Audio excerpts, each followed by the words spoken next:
Hello दोस्तों, Shiv education channel पर आपका स्वागत है। आज हम उपसर्ग देखते हैं और 2-3 उपसर्ग हमारे बच्चे को मिलते हैं संस्कृत के अंदर और ये उपसर्ग लास्ट है। कल हमने 2-3 दिन से हम कंटिन्यू क्लास लेते हैं उपसर्ग की। आज ये लास्ट है। उपसर्ग की लास्ट नहीं है, संस्कृत वाले उपसर्ग की क्लास लास्ट है। तो चलिए वही हम देखते हैं उपसर्ग। ये उपसर्ग है, ये अर्थ है और इनके शब्द। जैसे उत या उद दो उपसर्ग आते हैं। कौन कौन से? उत या उद। उत या उद दो उपसर्ग आते हैं। उत तो आता है तद्भव शब्दों के साथ यानी हिंदी में, और तत्सम शब्दों के साथ आता है उत। तो संस्कृत में देख रहे हैं तो उद देख रहे हैं, और अगर तद्भव में देखते तद्भव शब्दों के साथ देखते तो कौन सा उपसर्ग आता? उत आता। तो उद में उच्चता, ऊपर या श्रेष्ठ को दर्शाया जाता है। उद उपसर्ग से उच्चता, ऊपर या श्रेष्ठ को दर्शाया जाता है। जैसे उच्चतम, उच्च शब्द क्या है? उच्च है।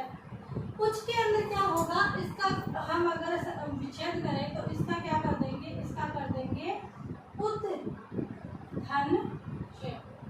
क्या करेंगे? उद धन च। क्या बनेगा? उच्च बनेगा। उद उद धन च। यहाँ पर उद उपसर्ग है। सर धन छादन। हमने संधि में देखा था कि जब च या छ आता है तो च का आगमन होता है तो वो ही संधि का नियम यहाँ पर लगेगा, क्योंकि संधि का नियम इनमें लगता है। तो उद्दन छादन होने से, यहाँ पर छ होने से, च या छ होने पर क्या लगता है? च का आगमन होता है तो उच्छादन होगा। उद्दन क्रम क्या बनेगा? उद्दन क्रम। यहाँ पर भी कौन सा है? उद वाला है। उद वाला नहीं, उद धन उत्क्रम। फिर है उत्कर्ष, उद धन कृष्ट। क्या होगा? उद धन कृष्ट। उत्साह, उद धन साह। क्या होगा? उद धन साह। फिर उद्धरण, उद धन हरण। क्या है? उद्धरण हरण। ये कौन से उपसर्ग हुए? उद वाले। उद किसमें लगते हैं? तो दो शब्दों के साथ लगते हैं। फिर है दुर और दुस। दो उपसर्ग है, दुर और दुस। दोनों का अर्थ लगभग सेम होता है, कष्ट, दुख या बुराई। दुर का अर्थ क्या होता है? कष्ट, दुख या बुराई। जैसे दुर्धन भाग्य, दुर्भाग्य। दुर्धन आचार, दुराचार। दुर्धन गम, दुर्गम, अत्यंत कठिन हो। दुर्धन ऊ है, दुरूह है। दुर्धन राज, दुराज। दुर्धन अंत, दुरंत। और दुर्धन अवस्था, दुरवस्था। हम जब शब्द ऐसे शुद्धिकरण करवाते हैं तो ये दुराव्यवस्था किया जाता है। ये दुराव्यवस्था किया जाता है, बल्कि ये गलत है। यहाँ पर दुर उपसर्ग है। कौन सा है? दुर उपसर्ग है और ये हो जाएगा दुर्व्यवस्था।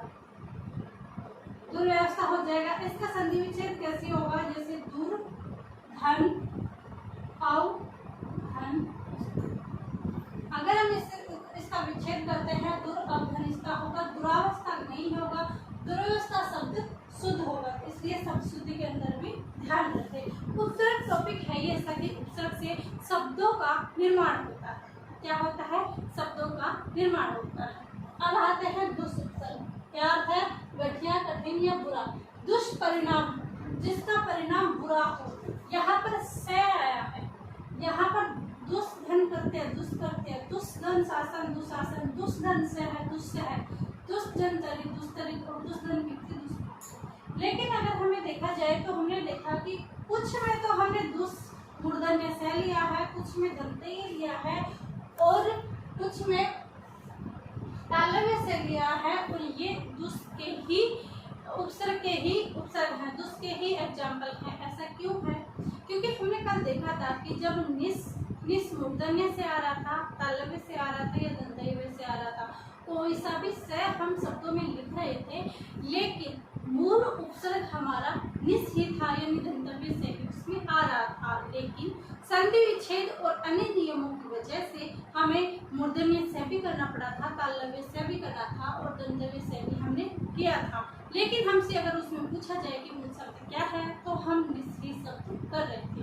वैसे ही इस दुर उपसर्ग की कुछ शर्तें हैं, सेम वही शर्तें हैं जो निस की थी, उसी में जो वो नियम लग रहे थे वो इसमें लगेंगे।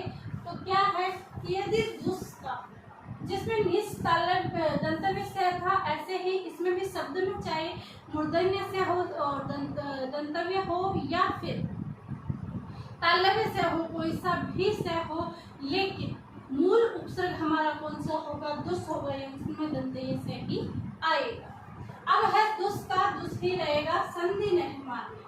अगर दुस उपसर्ग के साथ यानी दंतव्य से के साथ आगे भी से आ जाता है तो हमें वहां पर संधि नहीं करनी। इस बात का हमें विशेष ध्यान रखना है कि इसमें हमें संधि नहीं करनी है। जैसे यहाँ पर भी था दुस धन तर, शब्द क्या बना? दुस्तर, दुस धन से है, दुस धन से है, शब्द क्या बना था? दुस्सह है। इसमें यहाँ पर भी सह है, यहाँ पर भी सह है, हमें संधि नहीं करनी है, हमें ऐसे कैसे इसको लिखना है।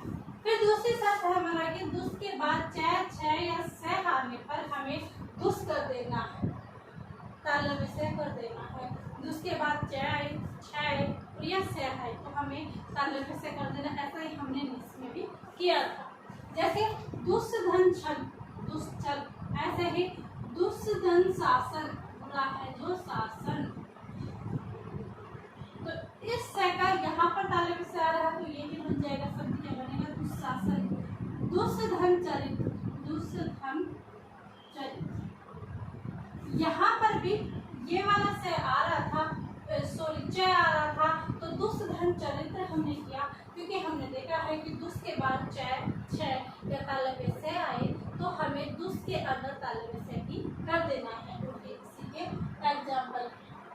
फिर हमारा तीसरा नियम आता है कि यदि दुस के बाद क, प, फ आदि वर्णों से होने पर, यानी दुस के बाद क, प, फ, और ये ही निस में भी दे रखा था कि निस के बाद क, फ आए, तो हमें क्या करना है? निस कर देना है। मूर्धन्य से उसमें लिया था, उसे ही की तरह इसी के अंदर भी दुस के बाद यदि का, प और यदि फ आता है, आदि वर्णों के साथ आता है तो हमें दुस जिसमें दंतव्य से आता था उसमें हमें मूर्धन्य से कर देना है।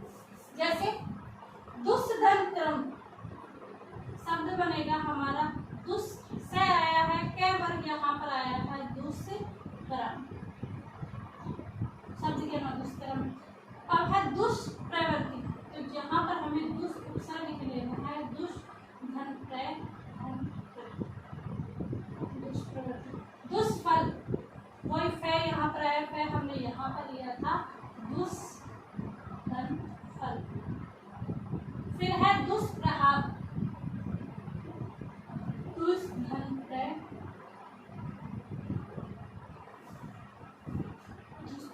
दुष्धन क्रम, दुष्क्रम, दुष्धन प्रवृत्ति, दुष्धन प्रय, धन वृत्ति, दुष्फल, दुष्धन फल, दुष्धन प्रभाव, दुष्धन प्रभाव।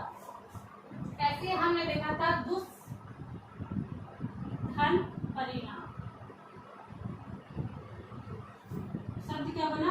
परिणाम। इसको ऐसे भी कर सकते हैं दुष्धन परिधन नाम, इसको और भी विच्छेद करें परिणाम का, तो दुष्धन परिधन नाम, दुष्परिणाम। फिर दुष्कृत्य, यहाँ पर भी दुष्धन कृत्य क्यों आएगा? क्योंकि यहाँ पर स है, यहाँ पर क है, और हमने पढ़ा है कि क, प, फ के बाद अगर दुस से बाद में क, प, फ आए तो हमें कौन सा मूर्धन्य से कर देना है? दुष्कीर्ति, दुष्धन दुष्कीर्ति। ये हमारे कुछ शब्द थे। हमने बुध देखा यानी उच्चता, ऊपर या श्रेष्ठ, दुर का देखा कष्ट, दुख या बुराई, दुष्ट का देखा घटिया, कठिन या बुरा, और दुष्ट के कुछ नियम हमने देखे कि कब तालव्य में होगा, कब दंतव्य में होगा, कब मूर्धन्य में होगा। आज हमने पूरे संस्कृत के उपसर्ग पढ़ लिए हैं। आई होप आपके समझ में आ रहे होंगे, और कुछ एग्जाम्पल ही मैंने लिए हैं, पूरे एग्जाम्पल बोर्ड पे कराना पॉसिबल नहीं है, तो आप स्वयं से एग्जाम्पल अधिक से अधिक निकालें, और यह नियम आपको समझ में आ रहे हैं या नहीं आ रहे आप कमेंट करके जरूर बताएं, और वीडियो को लाइक, शेयर एंड सब्सक्राइब जरूर कीजिए। आप सभी का धन्यवाद। Thank you.